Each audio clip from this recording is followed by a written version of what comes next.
मित्रों, आज की इस वीडियो में हम आप सभी लोगों को बताएंगे कि वह कौन सी 5 चीजें हैं जिन्हें माता लक्ष्मी कहती हैं कि घर से यह 5 चीजें कभी दूसरों को नहीं देनी चाहिए। अगर मनुष्य या फिर कोई औरत अपने घर से इन 5 चीजों को दे देता है तो उसके घर पर भयंकर गरीबी आती है। मित्रों, आज हम आप सभी को मां लक्ष्मी जी की एक प्राचीन कथा के माध्यम से आपको बताएंगे कि वह कौन सी 5 चीजें हैं जिन्हें घर से दे देने पर घर में भयंकर गरीबी आती है। मित्रों, आप सभी को इस कथा के माध्यम से एक ऐसी गहन जानकारी के बारे में पता चलेगा कि एक स्त्री को अपने घर की कौन सी चीजें दूसरों को नहीं देनी चाहिए। जो भी मनुष्य या फिर स्त्री घर से यह 5 चीजें दूसरों को दे देती है तो मां लक्ष्मी उसके घर को छोड़कर चली जाती है। उस स्त्री का परिवार गरीब हो जाता है और उसके दुख भरे दिन समीप आने लगते हैं। मित्रों, आप सभी लोग इस कथा को पूरा सुनना, क्योंकि जो भी मनुष्य इस कथा को पूरा सुन लेता है वह कभी गरीब नहीं रहता। उसके घर से माता लक्ष्मी कभी रूठ कर नहीं जाती। वह सदा एक खुशहाल जीवन व्यतीत करता है। मित्रों, आप सभी से एक विनम्र निवेदन है कि आप इस कथा को पूरा जरूर सुनें, क्योंकि आधा अधूरा ज्ञान कभी रास नहीं आता है। जो भी इस कथा को पूरा सुनता है, मां लक्ष्मी उसकी झोली खुशियों से भर देती है। मित्रों, विलंब न करते हुए चलिए कथा को शुरू करते हैं। मित्रों, पूर्वकाल की बात है। मगध देश में एक अत्यंत शोभायमान नगरी थी। उस नगरी में एक सुमन नाम की स्त्री अपने पति और सास ससुर के साथ निवास करती थी। सुमन एक पतिव्रता नारी थी जो सत्य धर्म का पालन करने में तत्पर और गृह कार्य में दक्ष थी। सुमन का स्वभाव अत्यंत दयालु प्रवृत्ति का था। सुमन किसी को भी चिंतित नहीं देख पाती थी। वह कभी भी किसी को हानि नहीं पहुंचाती थी। वह एक सरल स्वभाव की 7 गुणों से संपन्न स्त्री थी। वह सदैव दूसरों की सहायता किया करती थी। सुमन के पति का नाम संजय था। संजय एक वैश्य था। उसकी अनाज की एक दुकान थी। वह बाजार में लोगों की जरूरत की चीजें बेचा करता था और उन बेचे गए पैसों से अपने घर का खर्च चलाता था। उसका व्यापार पूरे मगध देश में मशहूर था। सभी लोग संजय को बहुत सम्मान देते थे। सुमन अपने पति से बहुत अधिक प्रेम करती थी। वह अपने पति को ही पति परमेश्वर मानकर उसकी सेवा करती थी। सुमन माता लक्ष्मी की एक बहुत बड़ी भक्त थी, इसीलिए वह एक पतिव्रता स्त्री थी।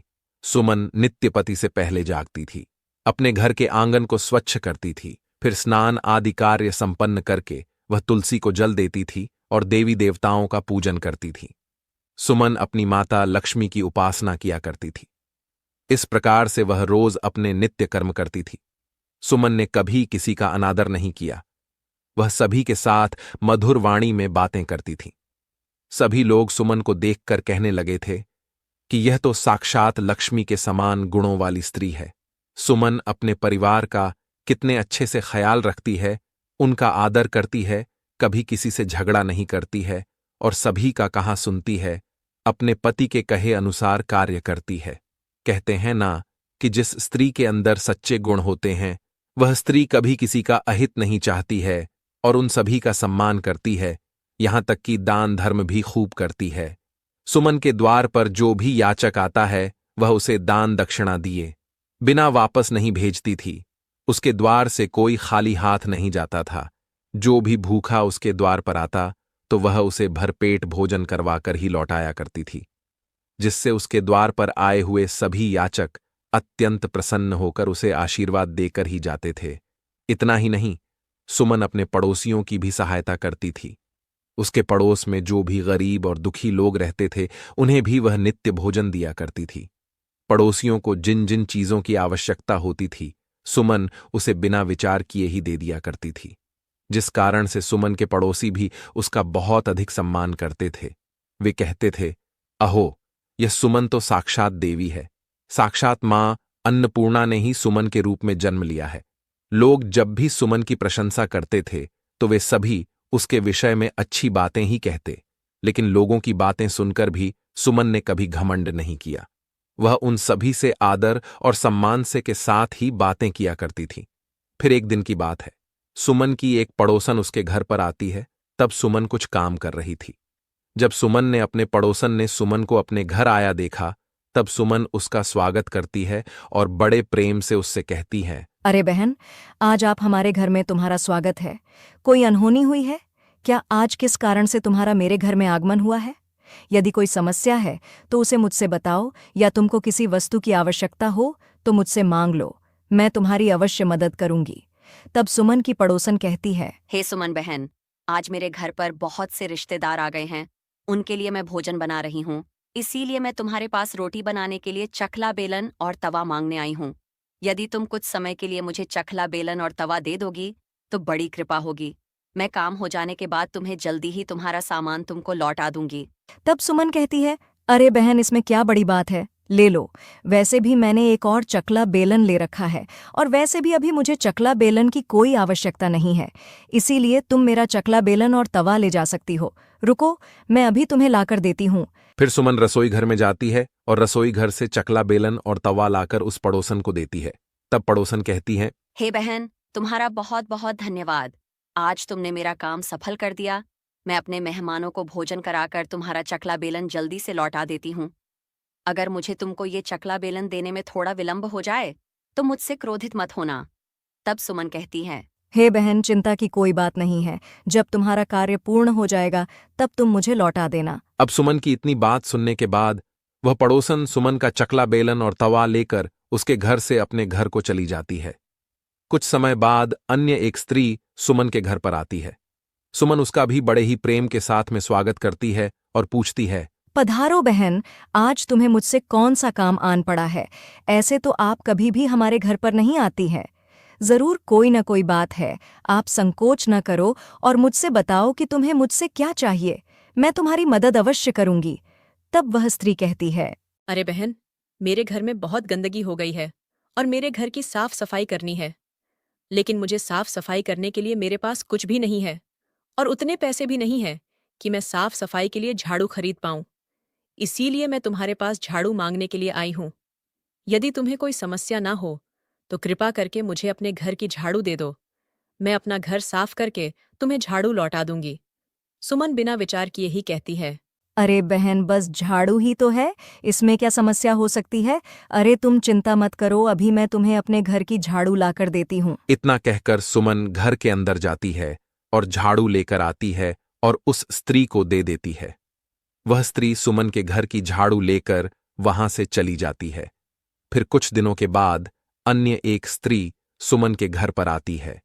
सुमन उसका भी बड़े प्रेम से स्वागत करती है और सुमन कहती है, अरे पधारो बहन, क्या बात है? आज मेरे घर पर आपका किस कारण से आना हुआ है? तुम्हें जो कुछ भी चाहिए तुम निसंकोच होकर कहो, मैं तुम्हारी सहायता करने का प्रयास अवश्य करूंगी। तब वह स्त्री कहती है, अरे सुमन बहन, सुना है तुम बड़ी दयालु हो। तुम्हारे बारे में गांव का प्रत्येक मनुष्य बात करता है। मैंने उनसे ही तुम्हारे बारे में बहुत सुना है कि तुम सभी की बहुत मदद करती रहती हो। इसीलिए बहन, मैं तुम्हारे पास एक छोटी सी मदद मांगने के लिए आई हूँ।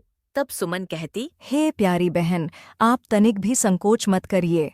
तुम्हें जो कुछ भी चाहिए वह मुझसे मांग लो बहन। अगर तुम्हारे द्वारा मांगी गई चीज मेरे पास हुई तो मैं अवश्य ही दूंगी।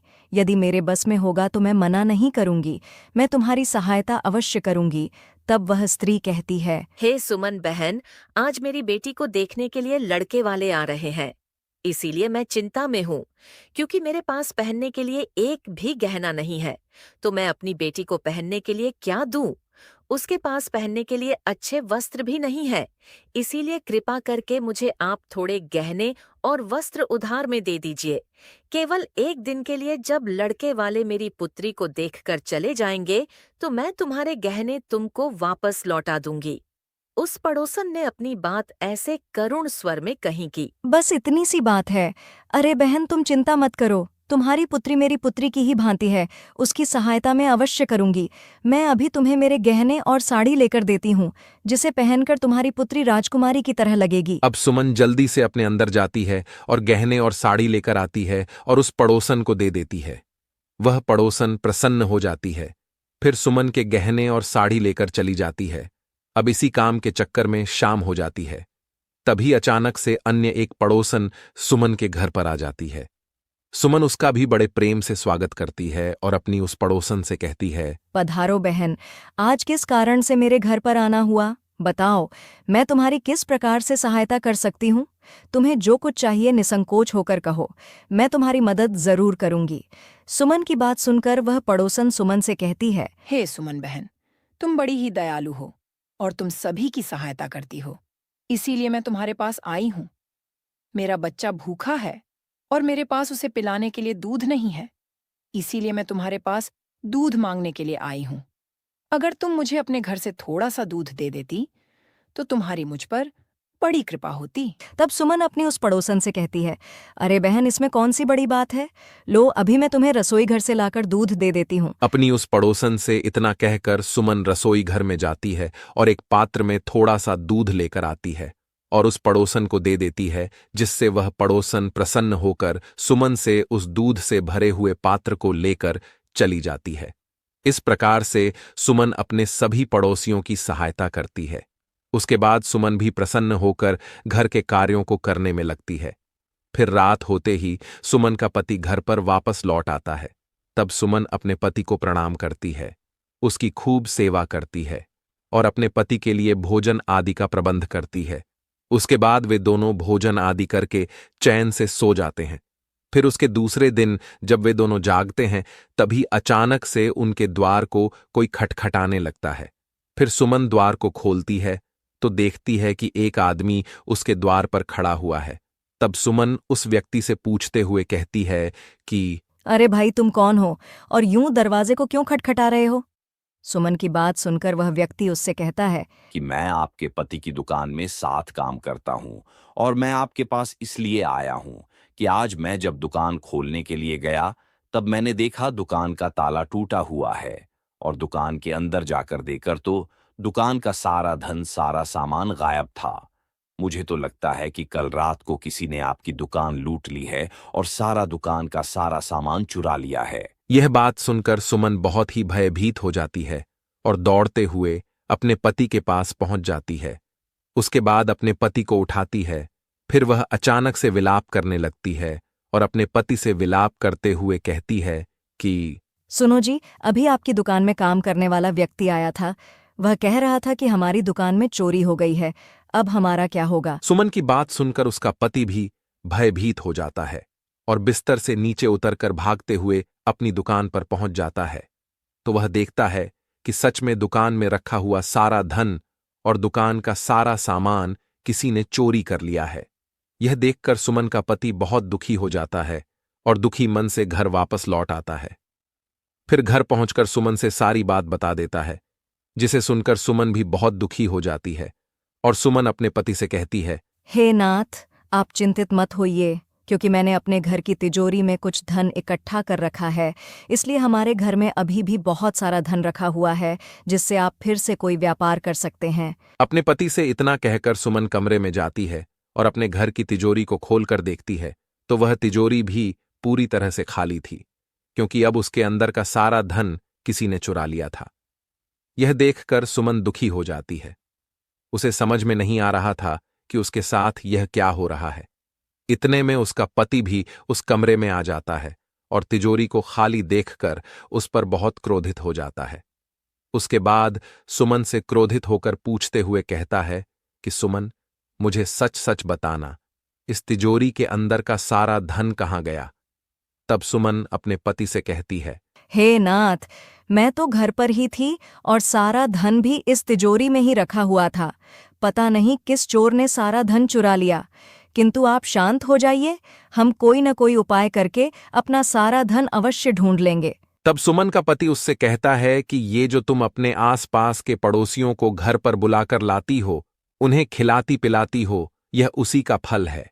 मुझे तो लगता है कि हमारा धन उन्हीं में से किसी ने चुराया है। फिर सुमन का पति उसे क्रोध में आकर बहुत बुरा भला कहने लगता है। इतने में ही उसकी सास भी आ जाती है और वह अपने पुत्र से पूछते हुए कहती है, क्या हुआ? क्यों तुम दोनों इतनी जोर जोर झगड़ा कर रहे हो? तब सुमन का पति अपनी माँ से कहता है कि देखो ना माँ जी, आपकी बहू की करतूत, इसके घर में रहते हुए तिजोरी में रखा हुआ सारा धन चोरी हो गया। अपने पुत्र की बात सुनकर सुमन की सास भी उसको खरी खोटी सुनाने लगती है और कहती है कि अरे मेरा पुत्र ठीक ही तो कह रहा है, तू ही इन पड़ोसियों को घर की चीजें देती रहती है और बिना कुछ सोचे समझे किसी की भी सहायता कर देती है। उन्हीं में से किसी ने सारा धन चुराया होगा। घर के सभी लोग सुमन को बुरा भला कहने लगते हैं। फिर सुमन अपने पति को दिलासा दिलाने लगती है और अपने पति को दिलासा दिलाते हुए कहती है कि हे स्वामी, मैंने मेरे कुछ गहने हमारी पड़ोसन को दिए हुए थे। मैं अभी उसके पास से वे गहने वापस लेकर आती हूँ। अपने पति से इतना कहकर सुमन अपनी उस पड़ोसन के घर पर जाती है तो वह देखती है कि उसके घर में कोई भी नहीं है और उसके घर पर ताला लगा हुआ है। यह देखकर सुमन और भी ज्यादा दुखी हो जाती है। फिर सुमन वहां से लौटने लगती है, तभी अचानक से उसे उस पड़ोसन के घर के पास रहने वाली एक स्त्री दिखाई है। सुमन उस स्त्री से पूछते हुए कहती है कि अरे बहन, इस घर के लोग कहाँ गए? तब वह स्त्री सुमन से कहती है, क्या बताऊं बहन, इस घर में रहने वाले सभी लोग धोखेबाज हैं, क्योंकि ये मेरा धन लेकर भाग गए हैं। उस स्त्री की बात सुनकर सुमन अपने मन में सोचने लगती है कि अब मैं क्या करूं। ये स्त्री भी मेरे गहने लेकर अपना घर छोड़कर भाग गई है। अब मेरा क्या होगा? मेरा पति मुझे अपने साथ घर में नहीं रखेगा। मेरी तो जिंदगी ही उजड़ जाएगी। ये सब सोचते हुए सुमन निराश होकर वापस घर लौट आती है। वह घर पहुंचकर अपने पति और सास ससुर से पूरी बात बता देती है। सुमन की बात सुनकर उसका पति तो उससे कुछ भी नहीं कहता है, लेकिन उसकी सास सुमन पर बहुत क्रोधित हो जाती है और सुमन को बुरा भला कहने लगती है। अरे मूर्ख स्त्री, तेरे ही कारण हमारा धन वैभव चला गया है। तेरे दान देने की आदत के कारण आज हमारे ऊपर इतनी बड़ी मुसीबत आई गई है। इसलिए अब तू इस घर में नहीं रह सकती है, क्योंकि अगर तू इस घर में रहेगी तो तू बचा कुछ धन भी दूसरों में बांट देगी। इसलिए तू अभी इसी क्षण यहाँ से चली जा। तब सुमन अपनी सास से कहती है, सासू मां जी, मेरा तो मेरे पति के अलावा इस दुनिया में कोई भी नहीं है, इसलिए मैं अपने पति को छोड़कर कहाँ जाऊं? फिर सुमन की सास उससे कहती है कि तू कहीं पर मर जा, लेकिन अब तू इस घर में नहीं रह सकती। तेरे ही कारण हमारा घर बर्बाद हो गया है। तू इस घर में रहेगी तो जो कुछ शेष बचा हुआ धन नष्ट हो जाएगा। उसके बाद सुमन अपनी सास के सामने अपने दोनों हाथों को जोड़कर विनती करने लगती है कि हे सासू मां जी, आप तो ऐसा मत कहिए। मैंने कोई अपराध नहीं किया है। मैं इनके बिना जीवित नहीं रह सकती हूँ। फिर सुमन अपने पति से कहती है कि हे नाथ, आप तो कुछ कहिए, क्योंकि आप तो कुछ बोल ही नहीं रहे हैं। आप माँ जी को समझाइए, ये मुझे घर से निकाल रही हैं। तब सुमन का पति उससे कहता है कि अब मैं क्या बोलूं मां जी? ठीक ही तो कह रही हैं। तुम्हारी वजह से ही मेरा घर बर्बाद होने की कगार पर आ गया है, इसलिए अब तुम मेरे घर से निकल जाओ। अपने पति की ऐसी बातों को सुनकर सुमन अपने पति के सामने हाथ जोड़कर बैठ जाती है और कहती है कि हे नाथ, आप ऐसा ना कहिए। मैंने कोई अपराध नहीं किया है, क्योंकि मैं आपके बिना जीवित नहीं रह पाऊंगी। इसलिए आप मुझ दासी को घर से मत निकालिए। लेकिन सुमन का पति और सास उसकी एक भी बात नहीं सुनते हैं और सुमन को अपने घर से धक्के मारकर निकाल देते हैं। उसके बाद सुमन की सास उससे कहती है कि अब तू यहाँ से चली जा और कभी भी लौटकर मत आना जा। किसी नदी में कूदकर अपने प्राण दे दे, लेकिन अब तू इस घर में नहीं रह सकती है। फिर सुमन दुखी होकर विलाप करते हुए अपने पति के घर को छोड़कर दूसरे नगर की तरफ चली जाती है। चलते चलते सुमन माता लक्ष्मी जी के मंदिर में पहुंच जाती है और मां लक्ष्मी से प्रार्थना करते हुए कहती हैं, हे माम लक्ष्मी, मैंने ऐसा कौन सा पाप किया है जो मेरी ऐसी दुर्दशा हुई है? क्योंकि मैं तो नित्य आपकी पूजा अर्चना किया करती थी, फिर भी आपने मेरा घर क्यों छोड़ दिया? कृपया आप मुझे बताइए कि माँ, मैंने ऐसा कौन सा अपराध किया जो आप मुझसे रूठ गई हैं? उसके बाद सुमन वहीं पर बैठकर अपने मन में सोचने लगती है कि यदि मेरे पति मुझे स्वीकार नहीं करेंगे तो मैं जीवित रहकर क्या करूंगी? और यदि मेरे ही कारण मेरे पति की यह दुर्दशा हुई है तो मेरा इस दुनिया में जीवित रहने का कोई अधिकार नहीं है।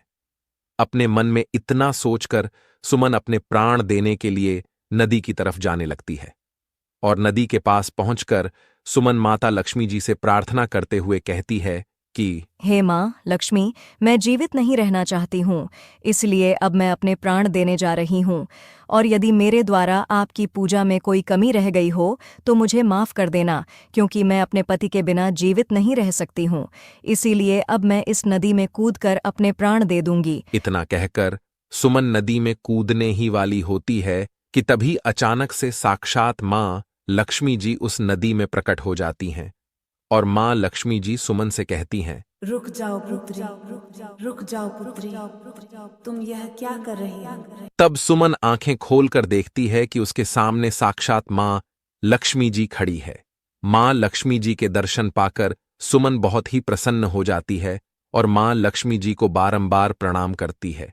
उसके बाद माता लक्ष्मी जी से कहती हैं, हे माँ लक्ष्मी जी, मुझे क्षमा कीजिए क्योंकि मैं बहुत बड़ा पाप करने जा रही थी। तब माता लक्ष्मी जी सुमन से कहती हैं कि हे पुत्री सुमन, मनुष्य को कभी भी स्वयं अपने प्राण नहीं लेने चाहिए।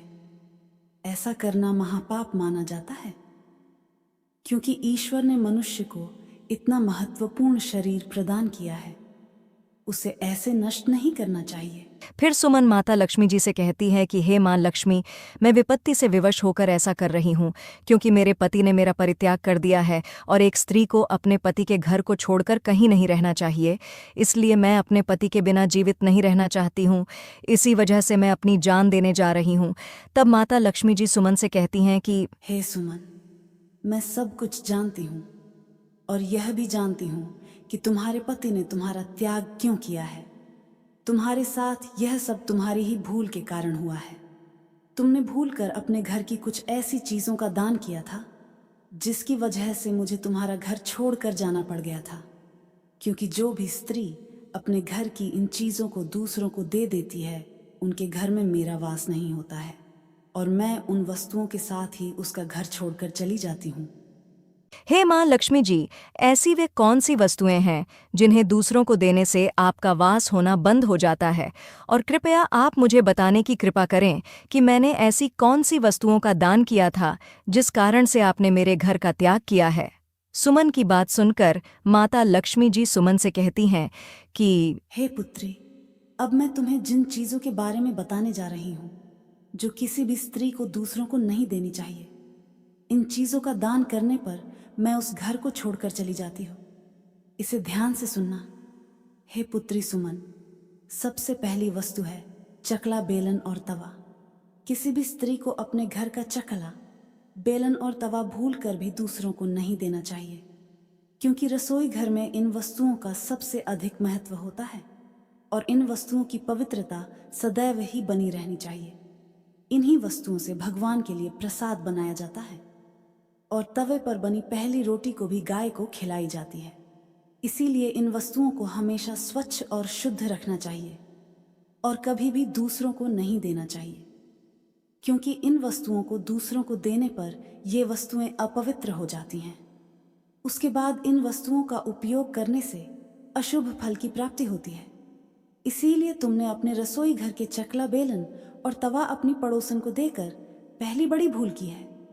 दूसरी वस्तु जो तुमने दूसरों को देकर भूल की है वह यह है कि तुमने अपने घर की झाड़ू अपनी पड़ोसन को अपने घर की झाड़ू दे दी थी, जिस वस्तु में सदैव मेरा वास होता है और जो वस्तु मुझे सबसे अधिक प्रिय है, तुमने उस वस्तु को ही अपनी पड़ोसन को दे दी थी। तो फिर मैं तुम्हारे घर में कैसे ठहरती? हे पुत्री सुमन, जो भी स्त्री अपने घर की झाड़ू दूसरों को दे देती है, मैं उसके घर को त्याग देती हूँ, क्योंकि झाड़ू से ही घर की स्वच्छता की जाती है। और ध्यान रखना कि जिस भी स्थान पर स्वच्छता होती है उसी स्थान पर मेरा वास होता है। और सुमन, इस बात का ध्यान रखना कि घर में झाड़ू को सदैव छिपा कर रखना चाहिए। झाड़ू पर भूलकर भी बाहरी व्यक्ति की नजर भी नहीं पड़नी चाहिए, क्योंकि झाड़ू एक अत्यंत पवित्र वस्तु होती है।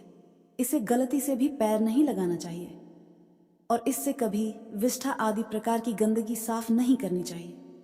तीसरी वस्तु जिसे एक स्त्री को कभी दूसरों को नहीं देनी चाहिए वह वस्तु है आभूषण।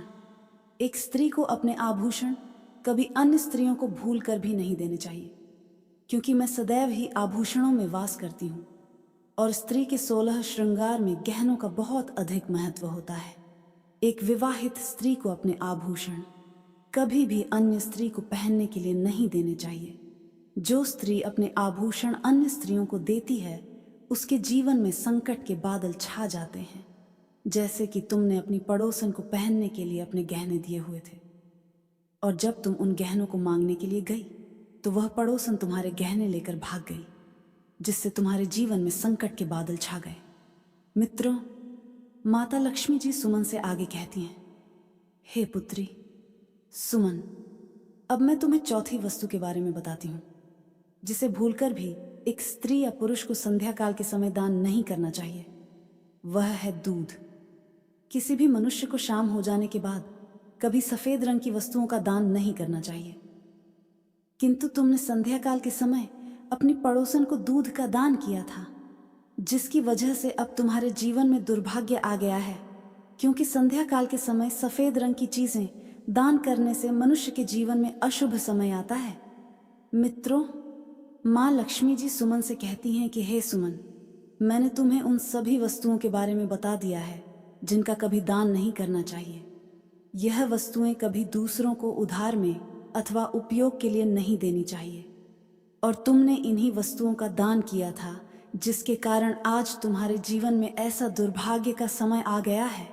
हे माँ लक्ष्मी जी, मुझसे बहुत बड़ी भूल हो गई, क्योंकि मुझे इन वस्तुओं के बारे में कोई जानकारी नहीं थी, इसलिए आप कृपया मुझे क्षमा कर दीजिए और अब आप मुझे प्रायश्चित करने का उपाय बताइए।